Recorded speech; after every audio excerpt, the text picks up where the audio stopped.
Hello, everyone. Welcome back to the last day of talks, not the last day of our True Crime in Ancient Times week at the Getty Museum.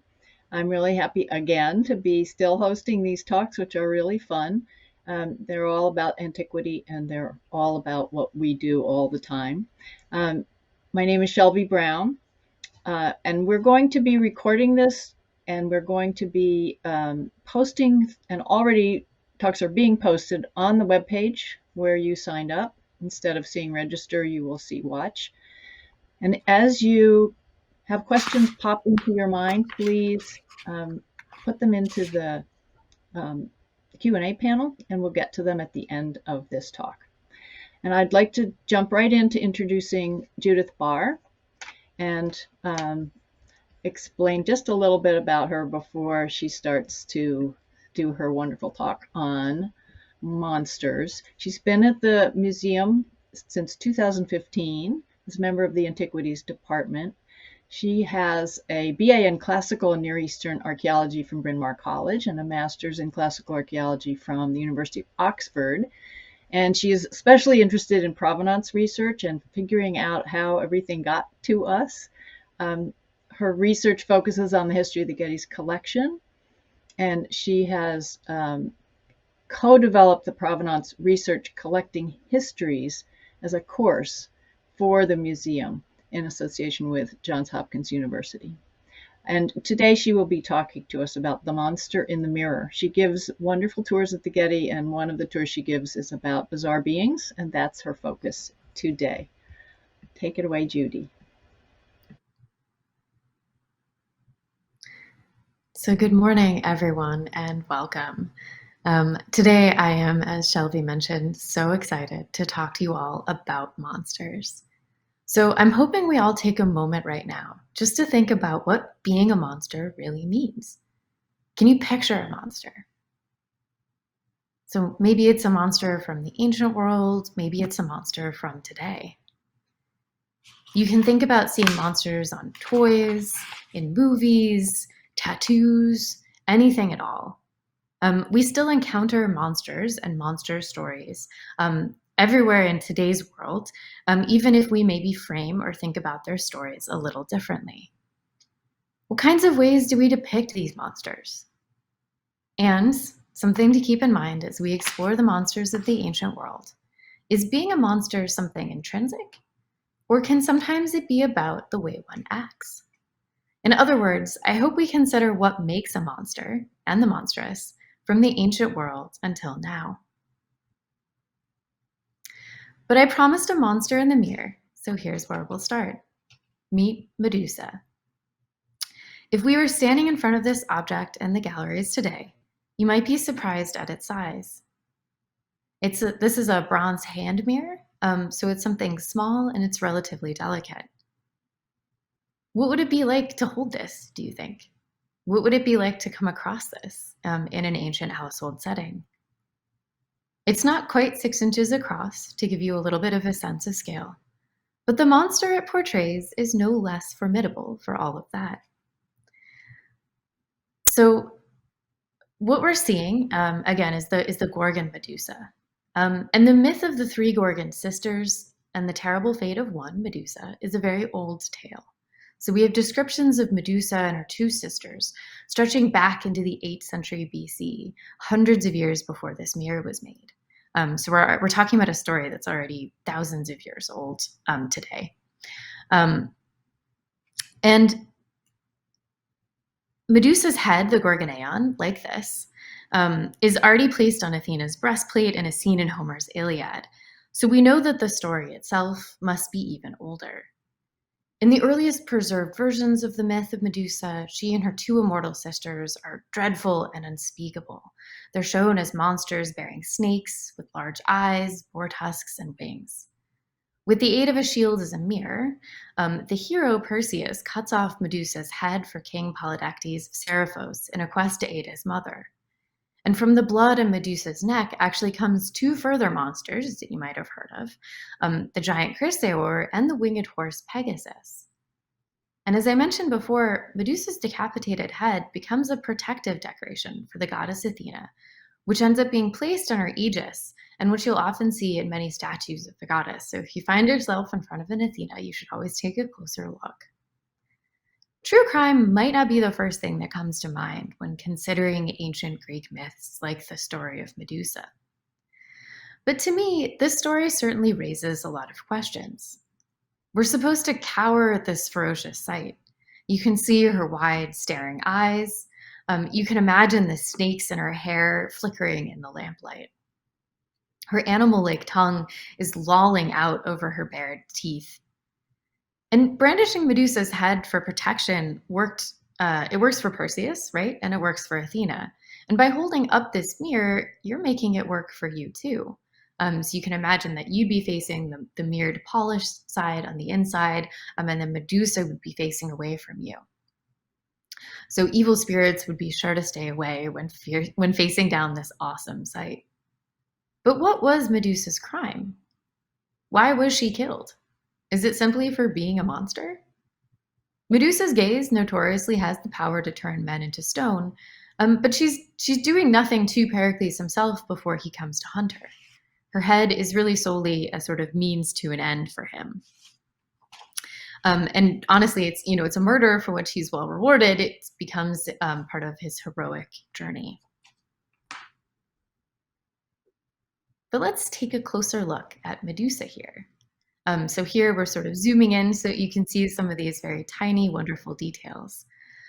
So again, this is this sort of raw view. It's got these bared teeth, this lolling tongue, the wild fringe of beard, and this almost vibrating row of bearded snakes that are rising up from her curls. And you can kind of see them dancing almost. One early Greek poet, known as Pseudo-Hesiod to us today, describes the scene of Pericles fleeing the Gorgons with Medusa's head. This is just one detail from the fabled Shield of Heracles, which depicts numerous mythological scenes. And here we read that the Gorgons are dreadful and unspeakable. At their girdles, 2 serpents hung down, their heads arching forwards. Both of them, the serpents, were licking with their tongues, and they ground their teeth with strength, glaring savagely. And this description of the serpents really has, to me, striking parallels with Medusa here. And I think you get that sense of the kind of power and the kind of awe that she could command even in this decapitated state. But of course, some monsters are more closely connected with acts of villainy. So this amphora shows in really vivid detail the hero Theseus fatally wounding the fearsome Minotaur, a bull-headed monster with a taste for human children. The Minotaur was born to a human queen. His father was the Cretan bull, who's a monster in his own right, who was sent by the god Poseidon. And here the Minotaur is shown in the middle. He's kneeling down futilely. He's holding up these boulders that don't seem to have the power to ward off Theseus. And here's how Pseudo-Apollodorus describes this scene. So the god, the Oracle of Delphi, tells the Athenians to give Minos whatever retribution he should choose. He ordered them to send 7 young men and 7 girls, unarmed, to be served as food to the Minotaur. The Minotaur was kept in a labyrinth constructed by Daedalus, from which there was no escape, and goes on to describe sort of the contorted exits and entrances and passageways of this labyrinth built to hold this monster.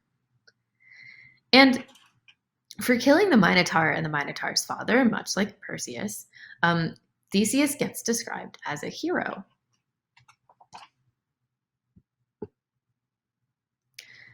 And certainly monsters abounded everywhere in the ancient world, both in mythological locations and on artworks, both monumental and minute.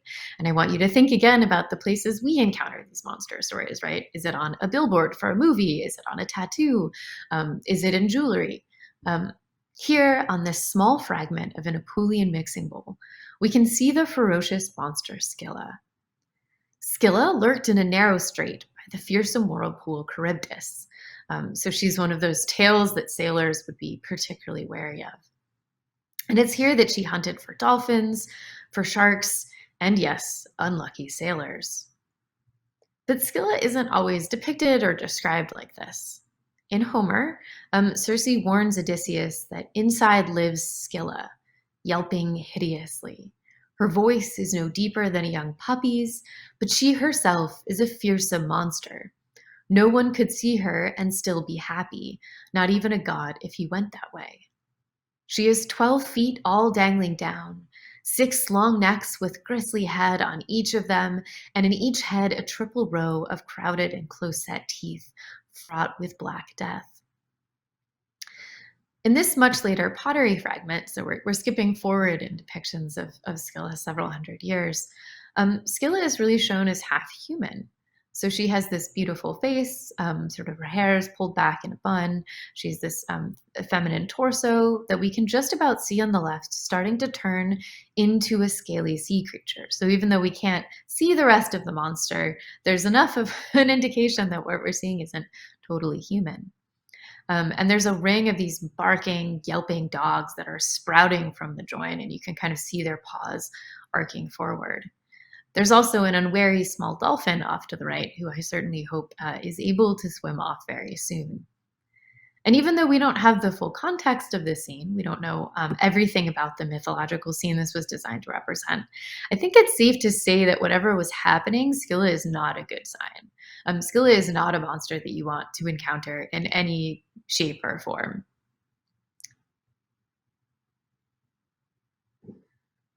So I introduced 2 heroes earlier, though, Perseus and Theseus, and I think it's worth exploring a little more about the hero here. What makes a hero? So heroes in ancient art are often seen meting out punishment, usually by death to monsters. So subduing monsters, in fact, seems to have been a really excellent way to succeed as a hero in the ancient world, right? It's kind of you can't really have a hero without having monsters, and perhaps vice versa. And here we're looking at a scene with perhaps the most famous hero of all, the demigod Heracles. So Heracles is off on the left, and he's battling the ferocious Nemean lion. But Heracles himself is a really complicated figure when it comes to justice. The Disney version of this story of Heracles kind of skips over this part. But when we talk about the labors of Heracles, we're in fact talking about the aftermath of a crime. The labors of Heracles aren't by choice. They're not just a fun thing he does to clean up the neighborhood or because he's a heroic figure who always does good. It all starts to step back with Heracles' parents. So Zeus tricks the beautiful Alcmene into thinking he was her husband, and the result was Heracles. And Zeus's wife, Hera, was angered by this, and she persisted in tormenting Heracles throughout his life. So first as a baby, and still later by driving him briefly into madness. And it's then that Heracles actually kills his wife, Megara, and their children. So the Delphic oracle tells Heracles, once he comes out of this bout of madness, that as penance, he would have to serve a king for 12 years as punishment. And in those 12 years, he would have to complete 12 nearly impossible tasks, the 12 labors of Heracles. It's the first of these labors, in fact, that we're seeing here. The massive Nemean lion who has been terrorizing a village with skin impervious to weapons. So Heracles is actually in the act of strangling it to death, since his other attributes like the club are of no use here. And Hesiod writes that the Nemean lion, whom Hera, the queenly wife of Zeus, trained up and settled among the hills of Nemea to be a plague to mankind. There the lion preyed upon the tribes of the indwelling people and was as a king over them. Nevertheless, the force of strong Heracles subdued him. So perhaps here we're not just seeing a monster, but a monstrous figure who's actually a pawn in a much bigger game of deities.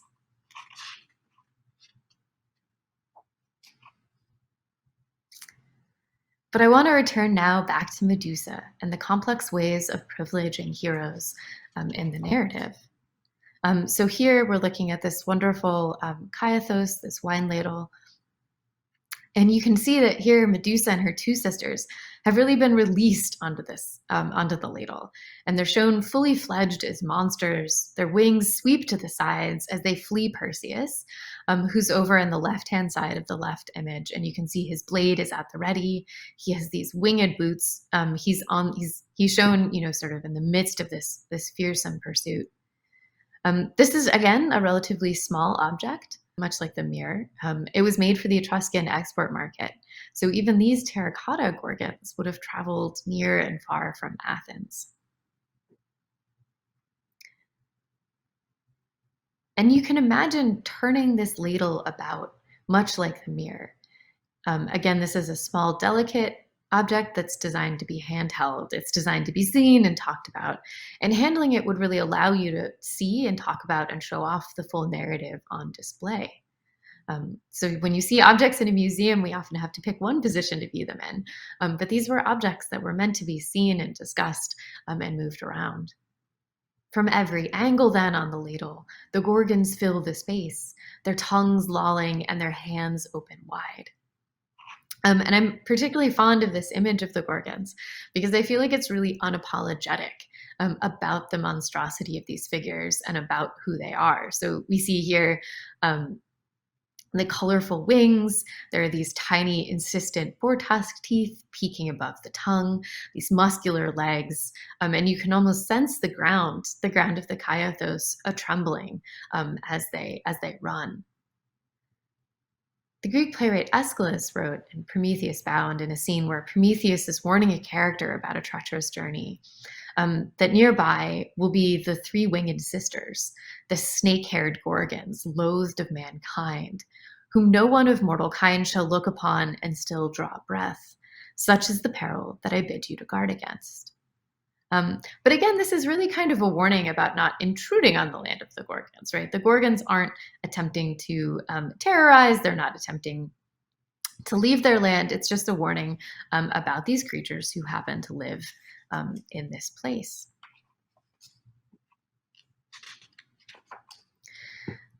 But these tales of monsters and the heroes who vanquish them could really be found anywhere in the ancient world. So we've looked at a lot of smaller objects.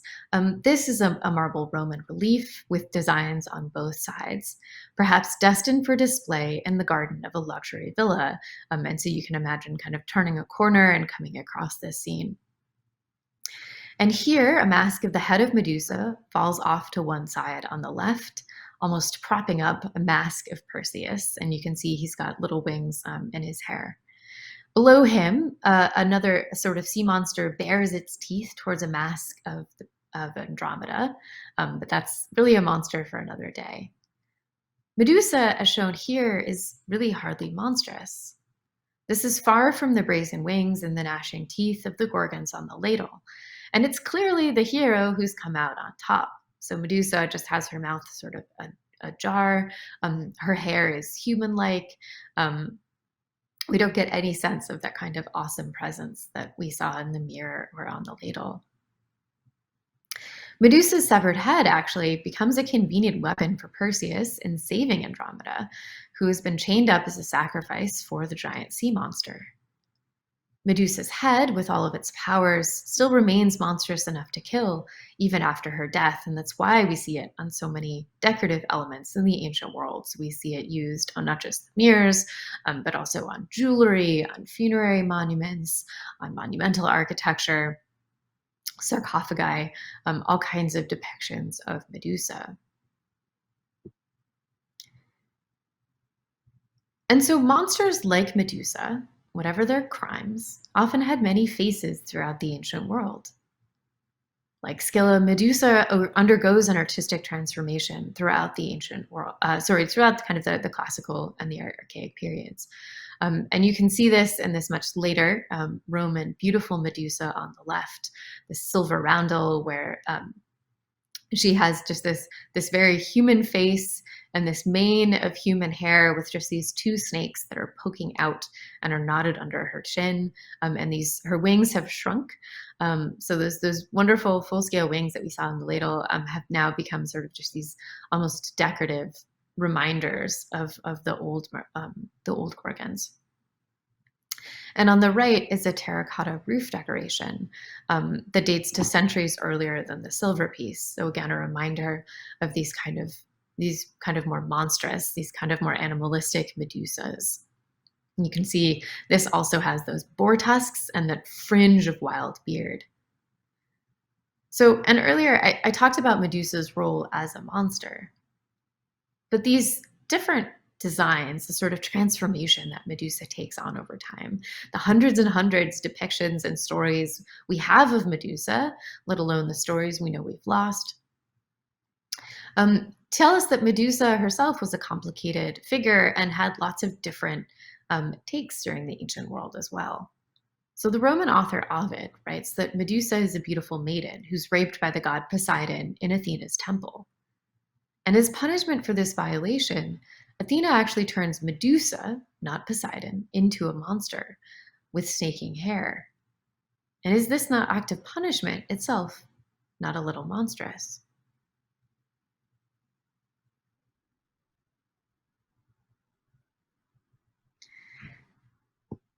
And monsters and their crimes are again most often defined by the heroes who fight them. And so it's these scenes that we see played out again and again in the galleries of the villa, or indeed of any galleries of ancient art. And we see here Heracles, now armed with his club on this hydria. He's battling the many-headed hydra, where if you cut off one head, two more sprout at its place. And he's also being attacked by this ferocious giant crab. You can see who's pinching his heel.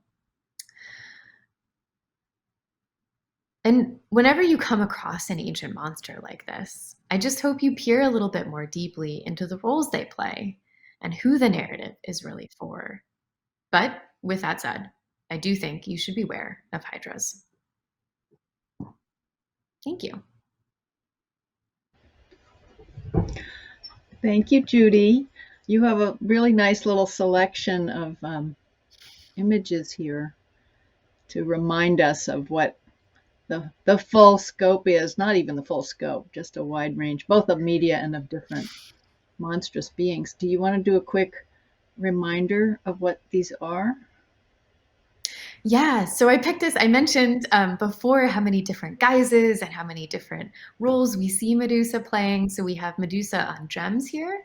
So this wonderful cameo in kind of the center middle, and this Etruscan scarab in the lower left, where you can kind of see those snakes arching above her head.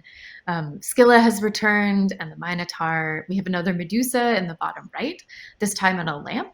So you can imagine taking Medusa with you throughout the nighttime. And then again, the wonderful Gorgons from the Kyathos in the upper right.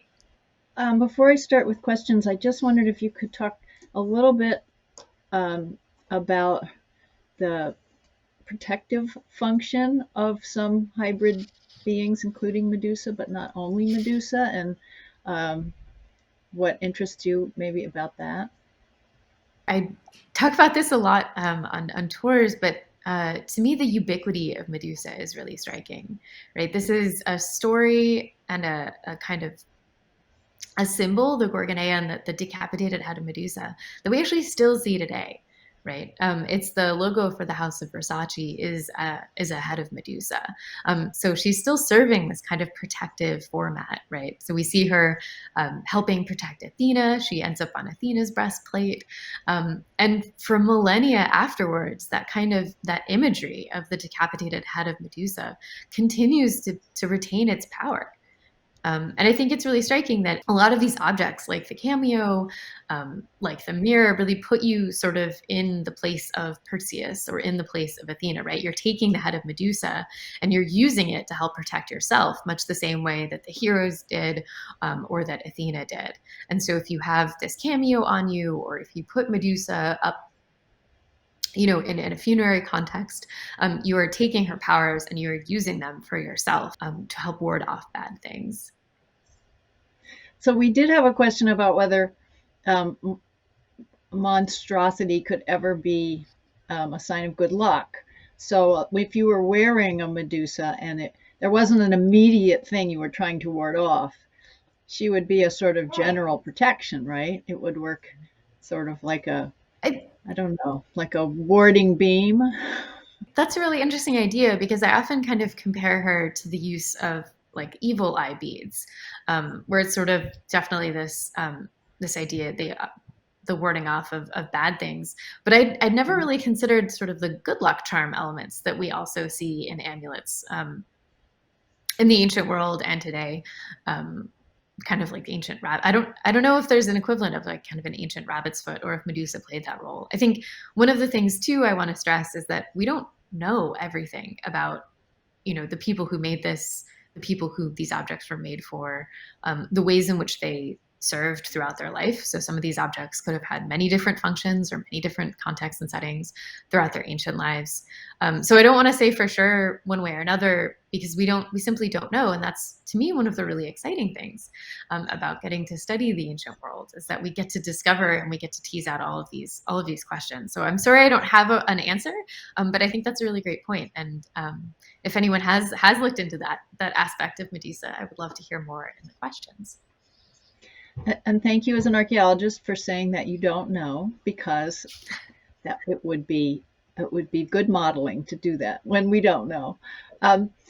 So are Gorgons the only ones who have lolling tongues? They look sort of funny, but they weren't then, and so someone wonders what is the visual message. What is the visual message? I think there are other depictions of lolling tongues, although I'm sort of blanking on them right now. But I think it's really with Medusa particularly, it's the total package of seeing Medusa. The tongue alone is not the only indication that you're staring into this ferocious monster. I think there's these very canonical kind of ways of demonstrating that we're not staring into the face of a hero or of a mortal figure. Some people, I think, believe she looks a little leonine. I can't quite see that myself, but I guess the tongue sort of sends a kitty cat message. I'm not sure. It's mostly lolling around the fangs or so on, so it's not that I don't know, interesting. I do think it's very animalistic. I do think it's not it's not the archaic smile itself, right? It's clearly not the face of a human figure. Yeah. We have a question about monsters by birth versus monsters by punishment. And I imagine that's a very large topic, but do you have any thoughts about how that works out in the world of hybrids and monsters? No, it's a really good point because the ones I've highlighted here are intrinsically monsters, right? Except for Medusa, who occupies in some much later versions of the story kind of this hybrid role of her own, where is she born a monster? Is she transfigured into a monster? I do think one of the other stories that comes to mind is the story of Callisto. So Callisto is a handmaiden of the goddess Artemis. And Callisto, Zeus has his eyes on Callisto, things unfold, Callisto becomes pregnant. And when Artemis discovers this kind of betrayal, and there are a couple of different versions of this, but the end result is that the gods turn Callisto into a bear. And so we sometimes have these depictions of Callisto in the act of transformation, where you can kind of see her fingers turning into claws, and she's sprouting this bear pelt. She's like very clearly in this act of being not human and not fully an animal. And it's, is Callisto a monster? It's a monstrous tale. But it's certainly a reminder of kind of the act, for me, the act of transfiguration and the way that often plays into the punishments of gods. Humans themselves aren't transforming themselves into monsters. There's always this mythological, legendary aspect to it. There's a question here that brings up, I think, also the way monsters are dealt with today. Are there any ancient examples of monster narratives rewritten so that there's a more heroic aspect for the monster rather than the human, like Marvel did with Loki or Disney did with Maleficent? I know there have been a lot of short stories, I think, that have kind of seized on Medusa. I know she's undergone a lot of with, I think, scholarly scrutiny in the last couple of years. The Metropolitan Museum of Art had this really wonderful exhibition that looked at Medusa and other female monsters, um, which I thought was really extraordinary. There are certainly modern works of art that look at reinterpreting Medusa, um, and but I think in the ancient world, again, she's really this figure that gets used by the narrative, right? The narrative is always functional for the role of the hero, or in the event of kind of these Gorgon, these decapitated heads for the person who's wearing them or the person who's bearing them.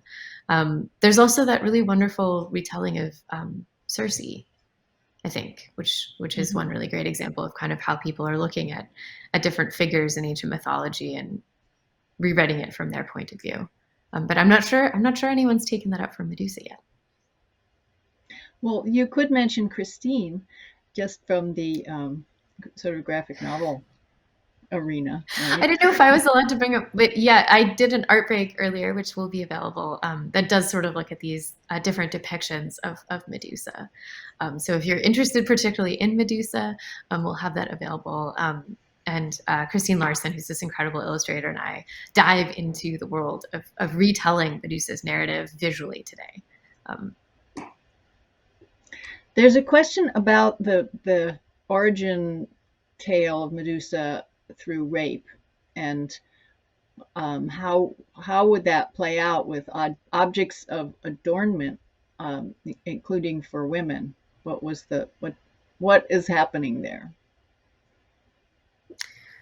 So I think, the Ovid retelling of the story of Medusa is quite late. There are scholars who've looked at different ways of depicting Medusa and whether or not there's sort of elements of pursuit or elements of kind of humor in these depictions for much earlier Greek stories. But we don't necessarily, I think, have a lot of written descriptions of that aspect of Medusa until much later in the Roman world. So a lot of these are, I think, in a way, they're almost separated from any of the sort of background story of Medusa. It's just, I don't know to what extent people were considering the full context of the decapitated Medusa when they put their cameo on or when they held out a lamp.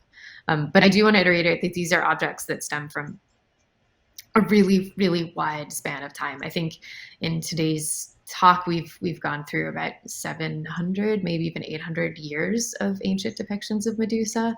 And there were probably, as many stories and twists and interpretations of it in the ancient world that we've lost. So I really can't say what stories were behind the creation of all of these, if that makes sense.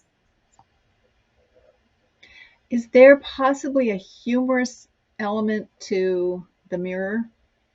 The idea that is there possibly a humorous element?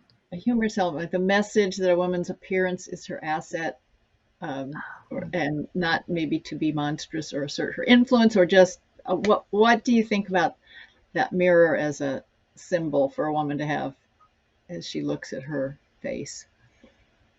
It's a really good question, and I should say again that we don't necessarily know the gender of the person or people who owned the mirror. I personally think that there's definitely an element of playing with the story itself, right? So Perseus uses a mirrored shield to help defeat Medusa. Here we have Medusa on a mirror.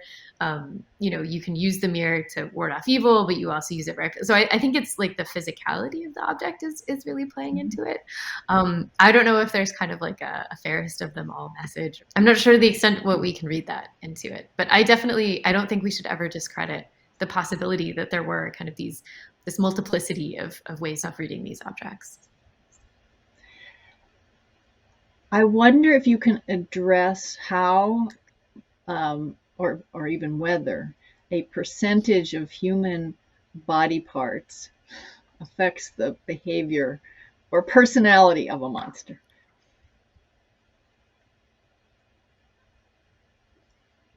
I inserted the personality part right then.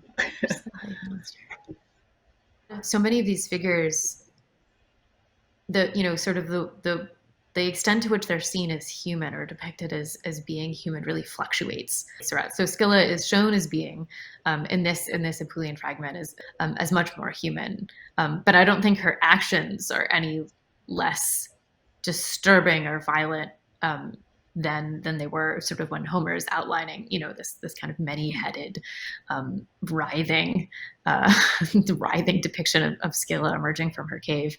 And the Minotaur certainly is usually only shown with having sort of like maybe the head and shoulders of a bull. And yet he eats this, this kind of sacrifice of children.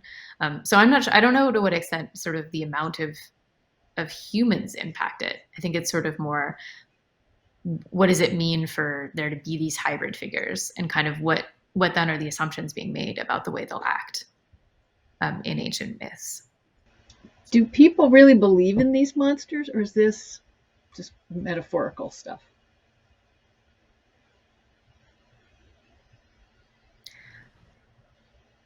I guess I don't know the extent to which people thought that some of these monsters lived off. I mean, some of these are clearly operating in very mythological figures, right? Like they're in these legendary lands that for many people in the ancient world would have been far beyond their realm of experience.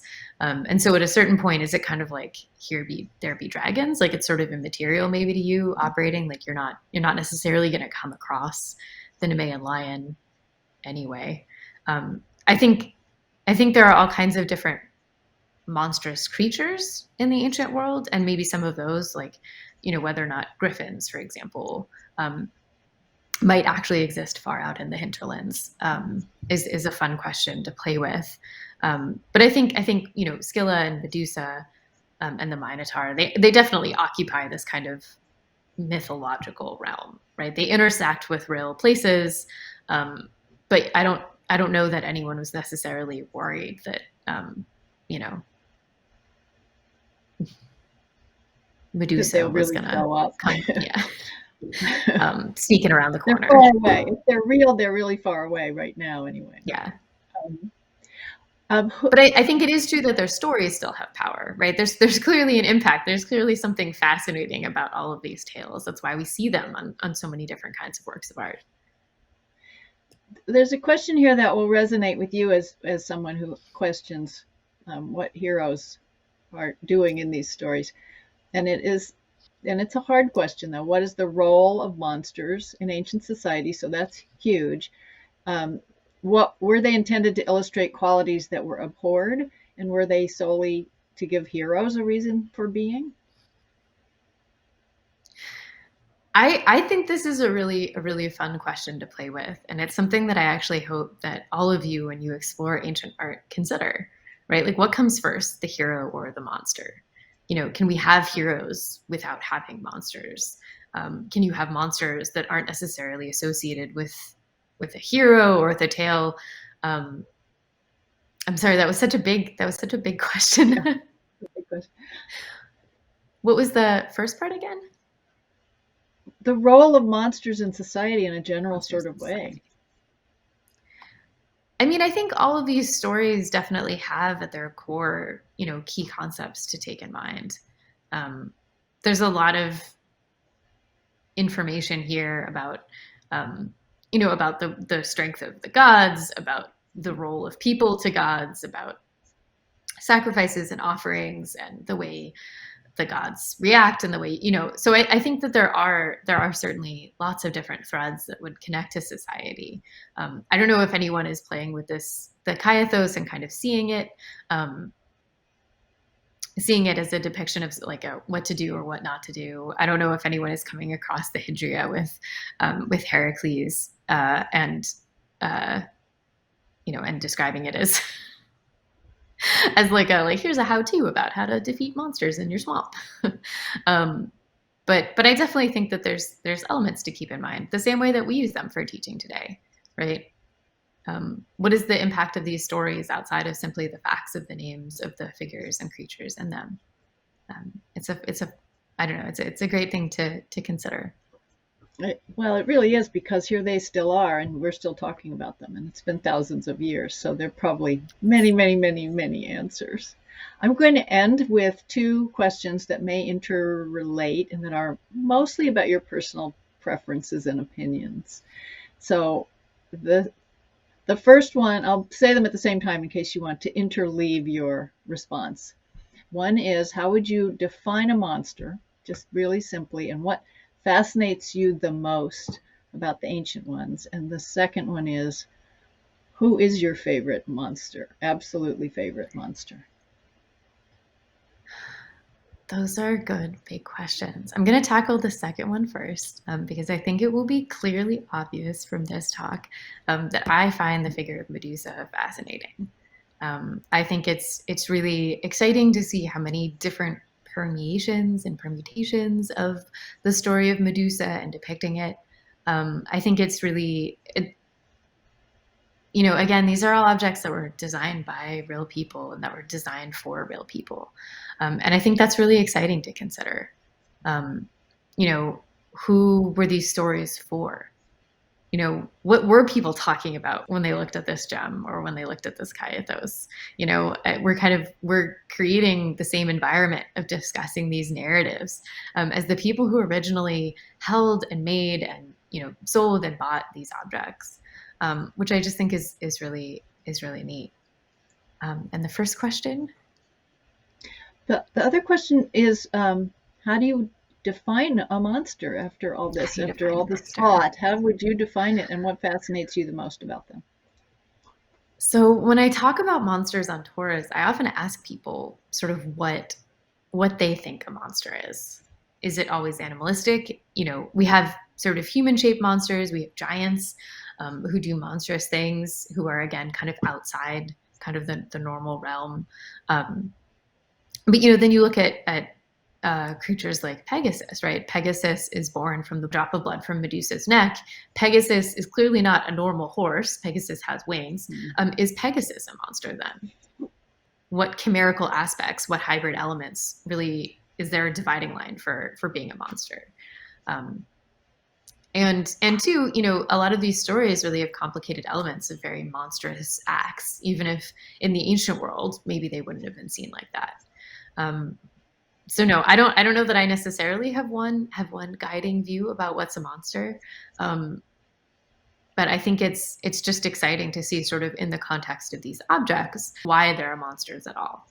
I guess to me, that's kind of what I try to focus on rather than what defines a monster is what does it mean to have these monstrous creatures, these stories and narratives playing out on the artworks we still have. Judy, thank you so much for illuminating our collection and the weird and wonderful beings people can come and see or search for online. And I hope all of you will come back for more Getty talks and will come to the Getty Villa to enjoy the site and the monsters. And I'd like to thank Judy for illuminating Medusa in particular and getting our interest going in a few other beings. And we will say goodbye and thank you all.